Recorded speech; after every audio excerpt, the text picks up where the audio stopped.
La passione per questo lavoro è nata vedendo mio padre lavorare il ferro. Aveva un laboratorio di ferro battuto che ho deciso di rilevare nel 2004 quando lui è andato in pensione. All'inizio è stato difficile per mio padre capire perché volessi fare questo lavoro.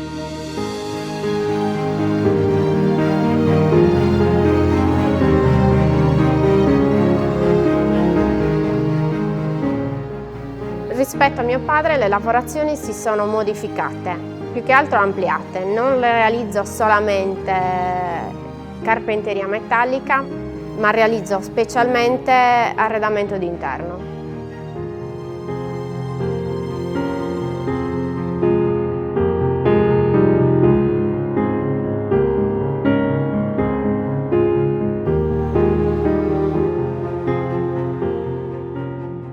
Le idee per una nuova linea nascono mentalmente, non riesco a avere un progetto grafico e poi iniziarlo. Pian pianino la sviluppo naturalmente, le mani vanno da sole, camminano, perciò realizzare un bozzetto grafico prima è impensabile per me perché non lo rispetterò mai, perché quello che mi dice la testa molte volte non viene, la mano con una penna non lo segue.